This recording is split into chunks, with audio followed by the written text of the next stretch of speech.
വചനം തിരുവചനം. Price the Lord. ഹല്ലേലൂയ.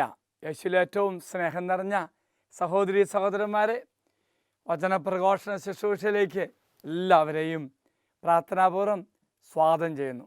Hallelujah, hallelujah. നാം ഇന്ന് ധ്യാനിക്കുന്നത് ഒരു വ്യക്തിയിൽ പരിശുദ്ധാത്മാവ് വന്നു കഴിയുമ്പോൾ, ആ വ്യക്തി പരിശുദ്ധാത്മാവ് നിറഞ്ഞു കഴിയുമ്പോൾ ഒത്തിരി മനോഭാവത്തിന് മാറ്റം വരും. ആ വ്യക്തിയിൽ നിറയുന്ന ചില ഘടകങ്ങളുണ്ട്. അതിൽ മൂന്ന് ഘടകങ്ങൾ നാം ഇന്ന് ധ്യാനിക്കുന്നു, പ്രാർത്ഥിക്കുന്നു. Price the Lord. ഹല്ലേലൂയ. നമ്മൾ കാണുന്നത് യോഹന്നാൻ എഴുതിയ സുവിശേഷം 16-ാം അധ്യായം 8-ാം വാക്യം. ഈ മൂന്ന് കാര്യങ്ങളെക്കുറിച്ച് നമ്മൾ ധ്യാനിക്കുക. ആ മൂന്ന് കാര്യങ്ങളാണ്: അവൻ വന്ന് പാപത്തെക്കുറിച്ചും നീതിയെക്കുറിച്ചും ന്യായവിധിയെക്കുറിച്ചും ലോകത്തെ ബോധ്യപ്പെടുത്തും. Price the Lord. എങ്കിൽ പ്രിയമുള്ളവരെ, ഈ ശുശ്രൂഷയുടെ ആദ്യ ഭാഗത്ത് നമുക്ക് ഒരു നിമിഷം പ്രാർത്ഥിക്കാം. കർത്താവായ ദൈവമേ, ഈ മണിക്കൂറുകൾ ഓർത്ത് നന്ദി പറയുന്നു. ദൈവമേ, വചനത്തിൻ്റെ വലിയ അഭിഷേകത്തിൽ നിറഞ്ഞുകൊണ്ട് ഈ മണിക്കൂർ നിന്നോടൊപ്പം ആകുവാൻ നീ ഞങ്ങളെ സഹായിക്കണമേ. വചനം പങ്കുവയ്ക്കുന്ന എനിക്ക് വചനത്തിന് അഭിഷേകം പ്രദാനം ചെയ്യണമേ ഈശോയെ. വചനം ശ്രവിക്കുന്ന ഓരോ മക്കൾക്കും നിൻ്റെ കൃപ, അഭിഷേകം, വചനത്തെ നിറവ് പ്രദാനം ചെയ്യണമേ. അമ്മേ മാതാവേ, ഞങ്ങൾക്ക് വേണ്ടി മാധ്യസ്ഥം പ്രാർത്ഥിക്കണമേ. നിത്യം പിതാവും പുത്രനും പരിശുദ്ധാത്മാവുമായ സർവേശ്വര എന്നേക്കും ആമേൻ. Praise the Lord. ഹല്ലേലൂയ. പ്രിയമുള്ളവരെ, നമ്മൾ ധ്യാനിക്കുന്നത്, പ്രാർത്ഥിക്കുന്നത് ഈ മൂന്ന് കാര്യങ്ങളെക്കുറിച്ചാണ്. അതായത് പരിശുദ്ധാത്മാവിൻ്റെ ശക്തി ഒരു വ്യക്തിയിലേക്ക് വരുമ്പോൾ ഒത്തിരി മാറ്റം വരും കേട്ടോ. ഫലദാനങ്ങളാൽ നിറയും. അതിലുപരിയായി യോഹന്നാൻ എഴുതിയ സുവിശേഷം 16-ാം അധ്യായം 8-ാം വാക്യത്തിൽ കാണുന്ന മൂന്ന് കാര്യമാണ് നാം ഇന്ന് ധ്യാനിക്കുന്നത്, പ്രാർത്ഥിക്കുന്നത്. ഒന്ന്, നീതിയെക്കുറിച്ച്. എന്താണ് ദൈവനീതിയെക്കുറിച്ച് എന്ന വലിയ ബോധ്യം കർത്താവ് നമുക്ക് തരും. രണ്ട്, ന്യായവിധിയെക്കുറിച്ച്. ഈ ലോകത്ത് മാത്രം ചുരുക്കപ്പെട്ട ഒരു ജീവിതമല്ല, ദൈവരാജ്യത്തിൽ, സ്വർഗരാജ്യത്തിൽ നാം ആകണം. അതിനെക്കുറിച്ച് ചിന്തിച്ച് ധ്യാനിച്ച് ജീവിക്കേണ്ട വ്യക്തികളാണ്. മൂന്നാമത്, യഥാർത്ഥ പാപബോധത്തെക്കുറിച്ച്. ഈ മൂന്ന് കാര്യമാണ് നാം ധ്യാനിക്കാൻ പോകുന്നത്, പ്രാർത്ഥിക്കാൻ പോകുന്നത്. Price the Lord. ഹല്ലേലൂയ. ഒന്നാമതായിട്ട് നീതിയെക്കുറിച്ച് ധ്യാനിക്കുമ്പോൾ, പ്രാർത്ഥിക്കുമ്പോൾ ഒരു സുവിശേഷ പ്രഘോഷകൻ്റെ ജീവിത സാക്ഷ്യമാണ് അച്ഛൻ്റെ മനസ്സിലേക്ക് കടന്നു വരുന്നത്. മാർക്ക് ഗോർണിക് എന്ന സുവിശേഷ പ്രഘോഷകൻ, അദ്ദേഹം തൻ്റെ യൂണിവേഴ്സിറ്റി പഠന സമയത്ത് അദ്ദേഹം തൻ്റെ മെൻറ്ററിനോട് അല്ലെങ്കിൽ ഗൈഡിനോട് പറഞ്ഞു, ഞാൻ ബാൾട്ടിമോറുള്ള സാൻടൗൺ എന്ന ഗ്രാമത്തിൽ പോയി താമസിക്കാൻ പോവാമെന്ന് പറഞ്ഞു. ഉടനെ ഇദ്ദേഹത്തിൻ്റെ മെൻറ്റർ പറഞ്ഞു, നീ എന്തിനാ അവിടെ പോയി താമസിക്കുന്നേ? അത് പറയാൻ കാര്യമുണ്ട്. വർഷങ്ങൾക്ക് മുന്നുള്ള ഒരു സാക്ഷ്യമാണ് കേട്ടോ. ആ കാലഘട്ടത്തിൽ ഈ സാൻടൗൺ എന്ന സ്ഥലം അമേരിക്കയിലെ ഏറ്റവും അധികം കുപ്രസിദ്ധി ആർജിച്ച സ്ഥലങ്ങളിൽ ഒന്നാണ്. മയക്കുമരുന്നും അതുപോലെ മറ്റ് ചീത്ത പ്രവൃത്തിയും തിന്മയുടെ സ്വാധീനമുള്ള കുറേ ആളുകൾ താമസിക്കുന്ന അപ്പുറമായിട്ടും അങ്ങനത്തെ ഒരു പ്രദേശമാണ്. ഉടനെ ആ പ്രദേശത്തേക്ക് പോയി അവിടെ താമസിക്കാൻ പോകുന്നെന്ന് അറിഞ്ഞപ്പോൾ ഒത്തിരി നന്നായി എല്ലാവിധ സുഖസൗകര്യങ്ങളും ജീവിക്കുന്ന ഈ മാർക്ക് ഗോർണിക്ക് പോകുമെന്ന് പറഞ്ഞപ്പോൾ ഈ ഗൈഡിന് അല്ലെങ്കിൽ ഈ മാർക്കിൻ്റെ മെൻറ്ററിന് വലിയ അതിശയമായി.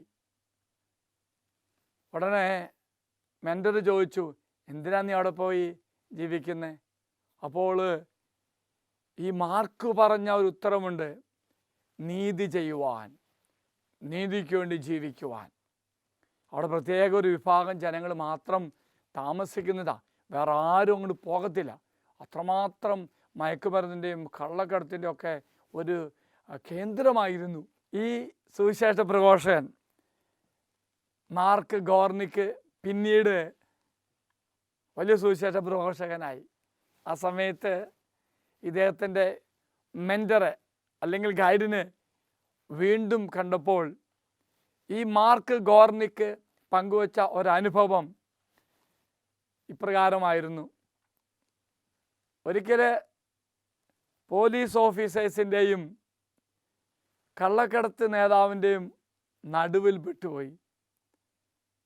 ഗോർണിക്ക് വിവരിക്കുകയാണ്, മയക്കുമരുന്നിൻ്റെ അധോലോകത്തിൻ്റെ നേതാവ് വിചാരിച്ചു ഞാനൊരു പോലീസ് ഓഫീസറാണെന്ന്. പോലീസ് ഓഫീസർ വിചാരിച്ചു ഞാൻ മയക്കുമരുന്ന് വിൽക്കുന്നതിൻ്റെ തലവനാണെന്ന്.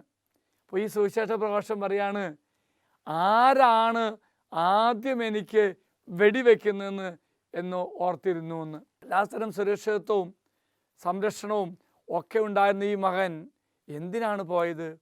ദൈവത്തിൻ്റെ നീതിക്ക് വേണ്ടി. പിന്നീട് ഇദ്ദേഹത്തെ ജീവിതത്തിൽ നാം കാണുന്നുണ്ട്, അവിടെ ഇദ്ദേഹം പ്രവർത്തിക്കുന്നു, പ്രാർത്ഥനാ ഗ്രൂപ്പുകൾ ഒരുക്കുന്നു. ആ ദേശത്തെ മുഴുവൻ വിശുദ്ധീകരിക്കുവാൻ ഈ സഹോദരന് സാധിച്ചു. Price the Lord, hallelujah. ഇദ്ദേഹം പറഞ്ഞ കാര്യമുണ്ട്, ഞാൻ ആ ഗ്രാമത്തിലേക്ക് പോകുന്നത്, ആർക്കും വേണ്ടാത്ത സ്ഥലത്തേക്ക് പോകുന്നത് ദൈവനീതി പ്രവർത്തിക്കുവാൻ വേണ്ടിയാണ്, ദൈവനീതിക്ക് വേണ്ടിയാണ്. Hallelujah, hallelujah. ദൈവനീതിയെക്കുറിച്ച് ധ്യാനിക്കുമ്പോൾ പ്രാർത്ഥിക്കുമ്പോൾ ബൈബിളിൽ ഇതിന് അർത്ഥമാക്കുന്ന പല വാക്കുണ്ടെങ്കിലും 2 വാക്ക് നമ്മൾ ഇന്നത്തെ ധ്യാനത്തിന് വിഷയമാക്കാം. ഒന്ന് മിസ്പായും, 2 സദേക്കും. ഇത് വലിയ വ്യത്യാസമില്ലെങ്കിലും ചെറിയ വ്യത്യാസമുണ്ട്. പഴയ നിയമത്തിൽ 200 തവണ ഈ മിസ്പ എന്ന വാക്ക് നാം കാണുന്നുണ്ട്. ആവശ്യക്കാർക്ക് നീതി ചെയ്യുക, മറ്റുള്ളവർ കരുതലാകുക. ഹെബ്രാ ഭാഷയിലെ മിസ്പ എന്ന് പറയുന്നത് എല്ലാവരെയും ഒരുപോലെ ട്രീറ്റ് ചെയ്യുന്ന ഒരവസ്ഥ. അപ്പോൾ ഈക്വാലിറ്റിയാണത്. എല്ലാവർക്കും ശിക്ഷ കിട്ടും പാപം ചെയ്താൽ, എല്ലാവർക്കും ശിക്ഷ കിട്ടും തിന്മ ചെയ്താൽ, എല്ലാവർക്കും കരുതൽ കിട്ടും, സംരക്ഷണം കിട്ടും. അങ്ങനത്തെ ഒന്നാണ് മിസ്പ. അപ്പോൾ അതായത് തുല്യനീതി എല്ലാവർക്കും പ്രദാനം ചെയ്യുക എന്നാണ് ഇവിടെ അർത്ഥമാക്കുന്നത്. ഈ മിസ്പ ആ നീതി അനുസരിച്ച് ലേബർ പുരോഹിതർക്ക് സ്വന്തമായിട്ട് ഒന്നും കാണത്തില്ല. പക്ഷേ ജനത്തിൻ്റെ, വിശ്വാസികളുടെ സ്വത്തിൻ്റെ 10-1 നിർബന്ധമായിട്ടും നീതിപൂർവമായിട്ട് പുരോഹിതന്മാർക്ക്, ലേവി പുരോഹിതന്മാർക്ക് കൊടുക്കണം. മറ്റൊരു നിയമമാണ്, ജൂബിലി വർഷത്തിൽ എന്തൊക്കെ സ്വത്ത് ഏതൊക്കെ പണയപ്പെടുത്തിയോ അതെല്ലാം ഈ പണയപ്പെടുത്തിയ വ്യക്തികൾക്ക് തിരിച്ചെടുക്കാൻ പറ്റില്ലെങ്കിൽ ഫ്രീ ആയിട്ട് വെറുതെ അവർക്ക് ദാനം ചെയ്തോളണം. ഇങ്ങനെ അർത്ഥമാക്കുന്നതാണ് മിസ്പ എന്ന വാക്കിനെ ഇവിടെ സൂചിപ്പിക്കുന്നത്. അതായത് ഈക്വാലിറ്റിക്ക് വേണ്ടി നാം നീതിപൂർവം പെരുമാറണം, പ്രവർത്തിക്കണം, ഈ മനോഭാവത്താൽ ജീവിക്കണം. രണ്ടാമത് സദേക്ക് എന്ന് പറയുമ്പോൾ തിരുത്തപ്പെടുന്ന നീതി എന്നൊക്കെ പറയാം. അപ്പോൾ നീതിയില്ലാത്ത അവസ്ഥയിൽ നീതിക്ക് വേണ്ടി പ്രവർത്തിക്കുക, നീതിക്ക് വേണ്ടി ജീവിക്കുക എന്നതാണ് അർത്ഥമാക്കുന്നത്. നീതി നിഷേധിക്കപ്പെടുമ്പോൾ നീതി പുനഃസ്ഥാപിക്കാൻ വേണ്ടി പ്രവർത്തിക്കുന്നു. യേശുവിൻ്റെ പല ഉപമകൾ ഇത് അർത്ഥമാക്കുന്നുണ്ട്. നീതിയില്ലാത്ത, നീതിക്ക് വേണ്ടി കഴിയുന്ന വിധവയും, നീതി ചെയ്യാത്ത ന്യായാധിപനും, നീതി പ്രവർത്തിക്കാത്ത ന്യായാധിപനും. അപ്പോൾ അവിടെ ഈ വിധവയ്ക്ക് നീതി നിഷേധിക്കപ്പെട്ടപ്പോൾ നീതി പുനഃസ്ഥാപിക്കുന്ന അവസ്ഥ. അതുപോലെ തന്നെ കുളക്കരയിൽ വെള്ളത്തിൻ്റെ ചലനം, വെള്ളത്തിൻ്റെ ഇളക്കം കാത്തുകിടന്ന രോഗി, അവന് ജീവിതം അവൻ നീതിയായി മാറുവാൻ ആരുമുണ്ടായില്ല. അപ്പോൾ തമ്പുരാൻ എന്ത് ചെയ്തു? അവന് നീതിയായി മാറി. Price the Lord, hallelujah. നീതി പ്രവർത്തിക്കുന്നത് എൻ്റെ സുഖസൗകര്യങ്ങളെല്ലാം മാറ്റിവെച്ചുകൊണ്ട് മറ്റു മക്കളുടെ ആവശ്യങ്ങൾക്ക് അവർക്ക് നീതി ചെയ്യാൻ വേണ്ടി ഞാൻ ഇറങ്ങി വരുന്നു. Price the Lord, hallelujah. രണ്ടാമത് പരിശുദ്ധാത്മാവിൻ്റെ അഭിഷേകം വരുമ്പോൾ ഒരു വ്യക്തിയിൽ കാണുന്ന ഗുണമാണ് ന്യായവിധിയെക്കുറിച്ചുള്ള ശക്തമായ ബോധ്യം. നീതിയും അന്ത്യവിധിയും ന്യായവിധിയും ഏതാണ്ട് ഒരുമിച്ച് പോകും. അതപ്പുറമായിട്ടും ന്യായവിധിയുടെ മാനദണ്ഡം ഞാൻ ഈ ഭൂമിയിൽ ചെയ്ത നീതിപൂർവമായ പ്രവൃത്തിയാണെന്ന് ബൈബിളിൻ്റെ വെളിച്ചത്തിൽ നമുക്ക് തിരിച്ചറിയാൻ സാധിക്കും. പ്രത്യേകിച്ച് മത്തായിയുടെ സുവിശേഷം 25-ാം അധ്യായത്തിൽ 31-ാം വാക്യം മുതൽ അവസാന വിധിയെക്കുറിച്ച് നാം ധ്യാനിക്കുന്നുണ്ട്, പ്രാർത്ഥിക്കുന്നുണ്ട്. വലതുവശത്തും ഇടതുവശത്തുമുള്ള ആളുകൾ. തീർച്ചയായിട്ടും ഇവിടെ ഓരോന്നിങ്ങനെ വലതുവശത്തുള്ള വ്യക്തികൾ ചെയ്ത നീതിപൂർവമായ പ്രവൃത്തിയെക്കുറിച്ച് തമ്പുരാൻ ഇങ്ങനെ വ്യക്തമായി പറയുന്നുണ്ട്. എനിക്ക് വിശന്നു ഭക്ഷിക്കാൻ തന്നു. അപ്പോൾ വിശക്കുന്ന വ്യക്തി ഭക്ഷണമായി മാറുമ്പോൾ വഴിയിൽ നോക്കുമ്പോൾ നീ നീതിയായി മാറുന്നു, നീ നീതി പ്രവർത്തിക്കുന്നു. അതുപോലെ നിങ്ങൾ പരദേശിയായിരുന്നു, ഞാൻ നഗ്നനായിരുന്നു, എന്നെ ഉടുപ്പിച്ചു. ഓരോന്നിങ്ങനെ വരുന്നു. കാരാഗ്രഹാവസ്ഥ, രോഗിയുടെ അവസ്ഥ. പ്രിയമുള്ളവർ, എനിക്ക് തോന്നണേ ഈ കോവിഡ് കാലഘട്ടത്തിൽ യഥാർത്ഥ നീതിയായി പ്രവർത്തിക്കാനും ജീവിക്കാനും ഒത്തിരി വഴികൾ കർത്താവ് നമുക്ക് തുറന്നു നിൽക്കുക. ചെറുതും വലുതുമായ രീതിയിൽ ദൈവനീതിക്ക് വേണ്ടി എൻ്റെ സമയവും സൗകര്യവും എനിക്കുള്ളത് ഞാൻ മാറ്റിവെക്കുമ്പോൾ ഞാൻ ആത്മാവിൽ നിറഞ്ഞ് പ്രവർത്തിക്കുന്ന ഒരു വ്യക്തിയായി മാറുകയാണ്. അങ്ങനെ പ്രവർത്തിച്ച് കഴിയുമ്പോൾ എന്തു ചെയ്യും? രാജാവ് മറുപടി പറയും. ഈ മറുപടിയാണ് പ്രിയമുള്ളവരെ, ഞാൻ ചെയ്ത നീതിയുടെ ആകെ തുകയായി എൻ്റെ പ്രവൃത്തി മാറുമ്പോൾ എന്നാ ചെയ്യും? അത് ന്യായവിധിക്ക് എനിക്ക് എന്ത് ചെയ്തു? പോസിറ്റീവായി മാറും. കണ്ടോ? സത്യമായി ഞാൻ നിങ്ങളോട് പറയുന്നു, എൻ്റെ ഏറ്റവും എളിയ ഈ സഹോദരന്മാരിൽ ഒരുവന് നിങ്ങൾ ഇത് ചെയ്തു കൊടുത്തപ്പോൾ എനിക്ക് തന്നെയാണ് ചെയ്തു തന്നത്. അപ്പോൾ ഞാൻ ചെയ്യുന്ന നീതി പ്രവൃത്തികൾ എന്നെ ന്യായവിധിക്ക് ഉപകരിക്കുകയും നിത്യസമ്മാനത്തിന് അർഹനാകുകയും ചെയ്യും. വീണ്ടും 41 വാക്യങ്ങളിൽ നാം കാണുന്നത് ഈ അന്ത്യവിധിയിൽ, ന്യായവിധിയിൽ എന്ത് ചെയ്തു? ഞാൻ എന്താ എന്നോട് പറയാ, അനീതി പ്രവർത്തിച്ചു. ഇത് വചനം പറയാണ്. അനന്തരം അവൻ തൻ്റെ ഇടതു ഭാഗത്തുള്ളവർ പറയും, ശപിക്കപ്പെട്ടവരെ നിങ്ങളിൽ നിന്നും അകന്ന് പിശാചിനും ദൂതന്മാർക്കുമായി സജ്ജമാക്കിയിരിക്കുന്ന നിത്യ അഗ്നിയിലേക്ക് പോകുവിൻ.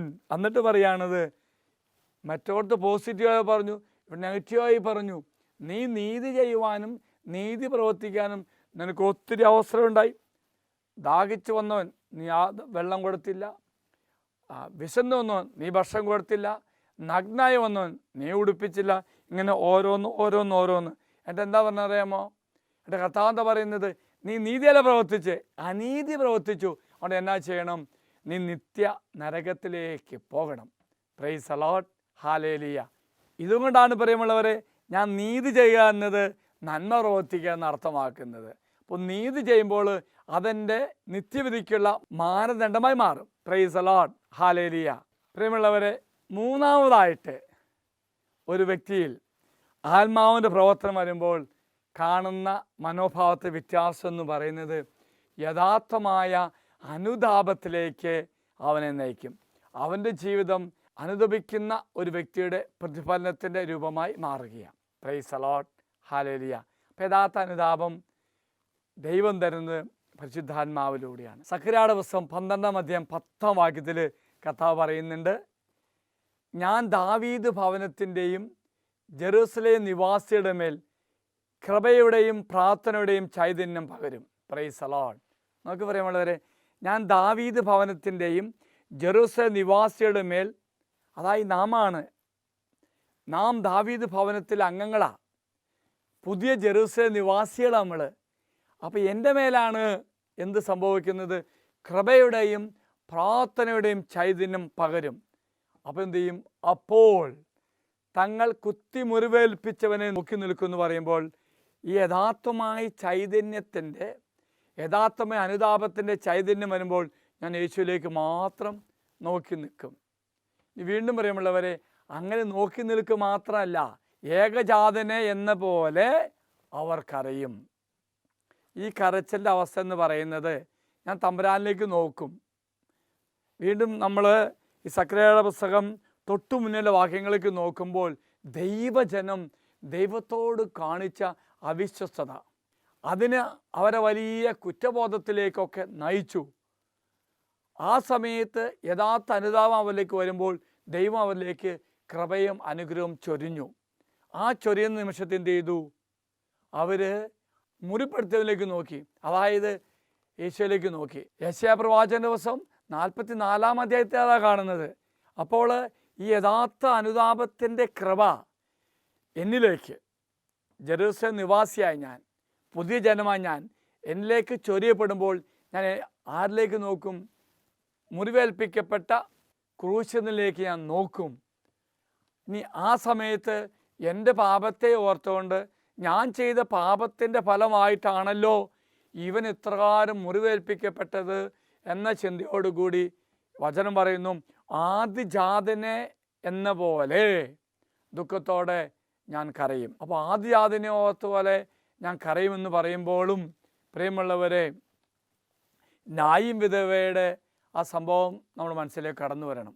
അപ്പോൾ ആദിജാതൻ, ഏകജാതൻ, നായിം വിധവയുടെ മകൻ, ആ മകൻ്റെ കരച്ചിലിൻ്റെ അവസ്ഥ ഇവിടെ നമ്മൾ ചിന്തിക്കുകയാണത്. ആ അമ്മ എപ്രകാരം കരഞ്ഞു അതുപോലെ ഞാനും കരയും. എന്തിനെ ഓർത്ത്? എൻ്റെ പാപത്തെ ഓർത്ത്. ആ പാപത്തിൻ്റെ അവസ്ഥ യഥാർത്ഥ അനുതാപം എന്നിലേക്ക് കടന്നു വരും. ഈ അനുതാപം കടന്നു വന്നപ്പോൾ പരിശുദ്ധാത്മാവ് തരുന്ന അഭിഷേകം സ്വീകരിച്ചു കഴിയുമ്പോൾ, പ്രൈസ് ദി ലോർഡ്, ഹല്ലേലൂയ, ഹല്ലേലൂയ. ഏകജാതനെ എന്ന പോലെ കരയുന്നതിൻ്റെ ഒരു ഉത്തരമാണ് നാം കാണുന്നത് ആമോസ് പ്രവാചകന്റെ പുസ്തകം 8-ാം അധ്യായം 10-ാം വാക്യത്തിൽ വായിക്കുന്നുണ്ട്. നിങ്ങളുടെ ഉത്സവദിനം മരണദിനമായും ഗാനങ്ങൾ വിലാപമായും ഞാൻ മാറ്റും. സകലരെയും ഞാൻ ചാക്കുടുപ്പിക്കും. എല്ലാ ശിരസ്സും കഷണ്ടിയാക്കും. അത് ഏകജാതനെക്കുറിച്ചുള്ള വിലാപം പോലെയാകും. ആ ദിനം അവസാനം വരെ തിക്തമായിരിക്കും. Price the Lord. ഇങ്ങനെ പാപത്തെക്കുറിച്ചൊക്കെ കരയുവാനും വിലപിക്കുവാനും സാധിക്കുന്ന എപ്പോഴാണ്? ദൈവത്തിൻ്റെ ചൈതന്യം എന്നിലേക്ക് കടന്നു വരുമ്പോഴാണ്. Price the Lord, hallelujah.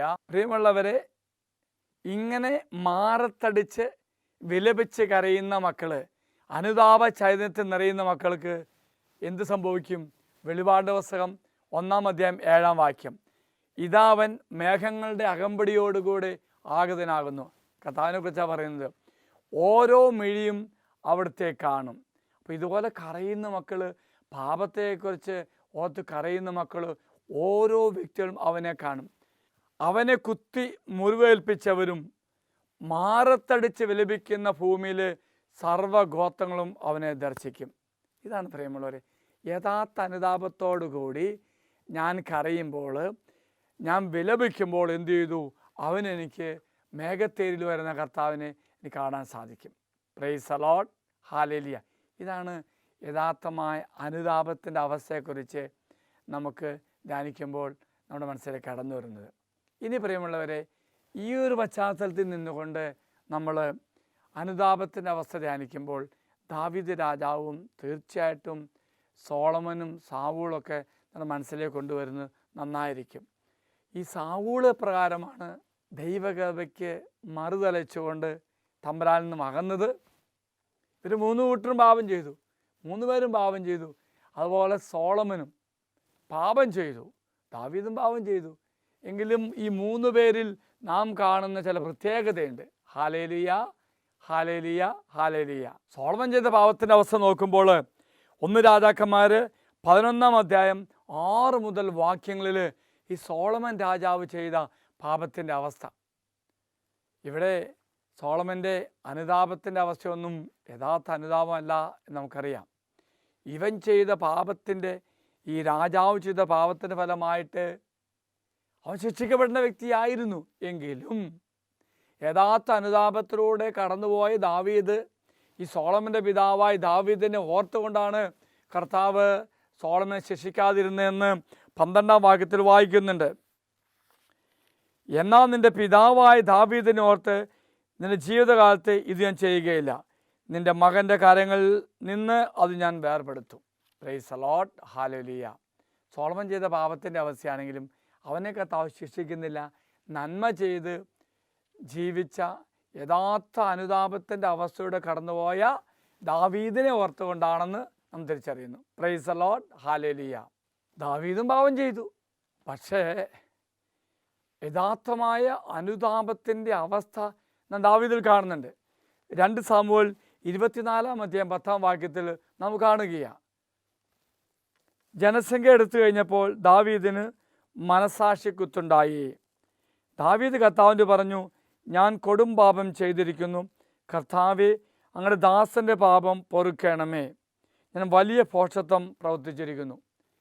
ഇതുപോലെ ഒത്തിരി കൊച്ചു കൊച്ചു പാപങ്ങളൊക്കെ ദാവീദ് ചെയ്യുന്നുണ്ട്.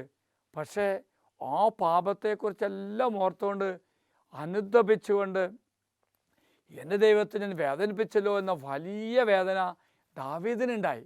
സോളമനേക്കാളും ദാവീദിനെ ദൈവം ഇഷ്ടപ്പെടുവാൻ പ്രധാന കാരണം അവനിൽ ഉണ്ടായിരുന്ന യഥാർത്ഥ അനുതാപത്തിൻ്റെ അവസ്ഥ.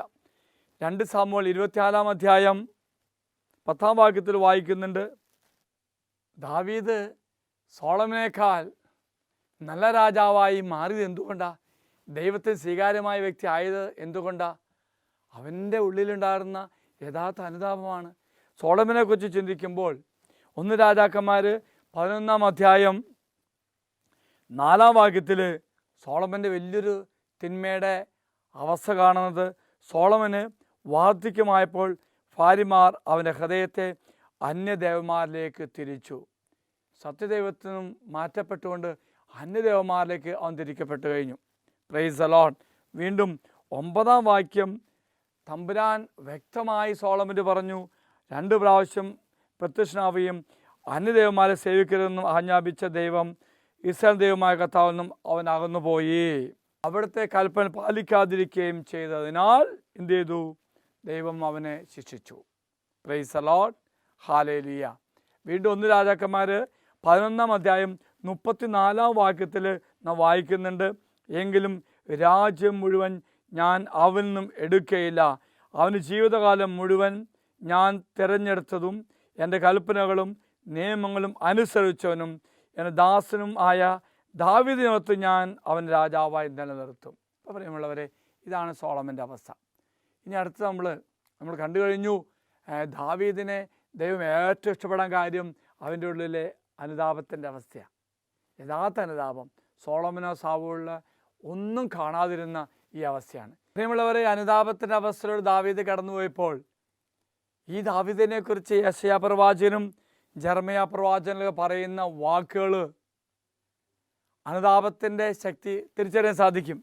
യെശയ്യാ പ്രവാചകൻ്റെ പുസ്തകം 9 അധ്യായം 6-7 വാക്യത്തിൽ വായിക്കുന്നുണ്ട്, എന്നാൽ നമുക്കൊരു ശിശു ജനിച്ചിരിക്കുന്നു, നമുക്ക് ഒരു പുത്രൻ നൽകപ്പെട്ടിരിക്കുന്നു, ആധിപത്യവും അവൻ ചുമലിലായിരിക്കും. വിസ്മയമായ ഉപദേഷ്ടാവ്, ശക്തനായ ദൈവം, നിത്യനായ പിതാവ്, സമാധാന രാജാവ് എന്ന് വിളിക്കപ്പെടും. ഇനിയാണ് പ്രിയമുള്ളവരെ, ഉണ്ടോ, ദാവീദിൻ്റെ സിംഹാസനത്തിലും അവൻ്റെ രാജ്യത്തിലും അവൻ്റെ ആധിപത്യവും നിസ്സീമമാണ്. Praise the Lord. ഇങ്ങനെ എല്ലാ രാജാക്കന്മാരിലും വലിയ രാജാവായി ദാവീദ് മാറ്റപ്പെടുകയാണ്. അവൻ്റെ സമാധാനവും അനന്തവും, നീതിയിലും ധർമ്മത്തിലും എന്നേക്കും അത് സ്ഥാപിച്ച് പരിപാലിക്കാൻ തന്നെ സൈന്യങ്ങളുടെ കർത്താവിന് തീക്ഷണത ഇത് നിറവേറ്റും. പ്രിയമുള്ള സഹോദരങ്ങളെ, ഇതാണ് ദാവീദ് രാജാവ്.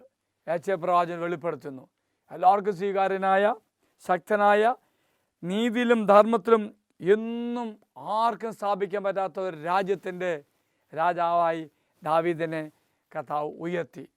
Price the Lord. ഹല്ലേലൂയ.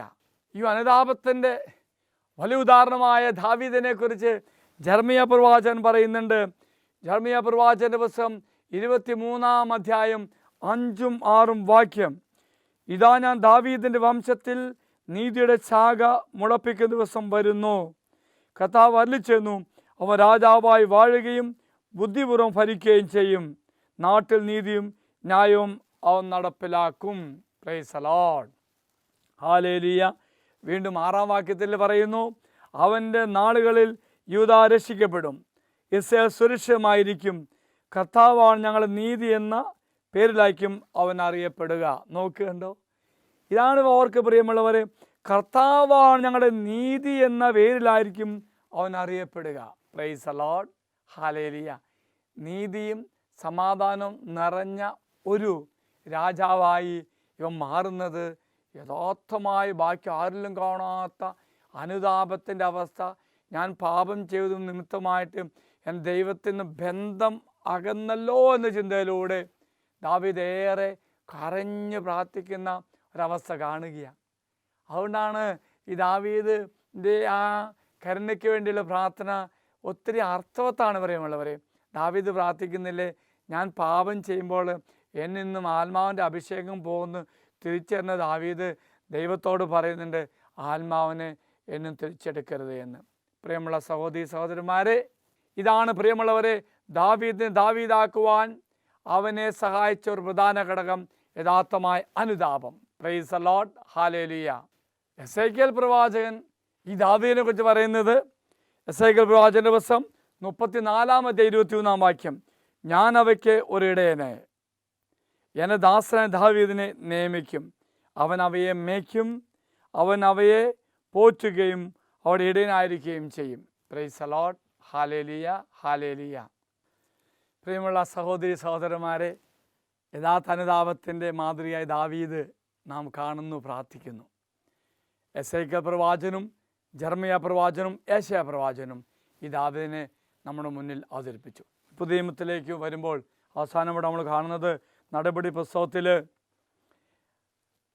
അപ്പോസ്തല പ്രവർത്തനം 2-ാം അധ്യായത്തിൽ പത്രോസിൻ്റെ പ്രസംഗം, അഭിഷേകത്തിൽ നിറഞ്ഞ പത്രോസിൻ്റെ പ്രസംഗം.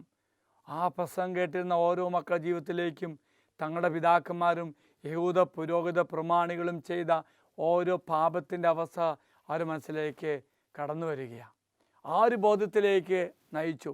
അതായത് തങ്ങളും തങ്ങളുടെ പിതാക്കന്മാരും തമ്പുരാൻ ചെയ്ത പാപത്തെക്കുറിച്ച്, അപരാധത്തെക്കുറിച്ച്, തമ്പുരാനോട് ചെയ്ത പ്രവൃത്തിയെക്കുറിച്ചുള്ള വലിയ ചിന്ത പത്രോസിൻ്റെ പ്രസംഗം അവരിൽ നിറഞ്ഞു നിന്നു.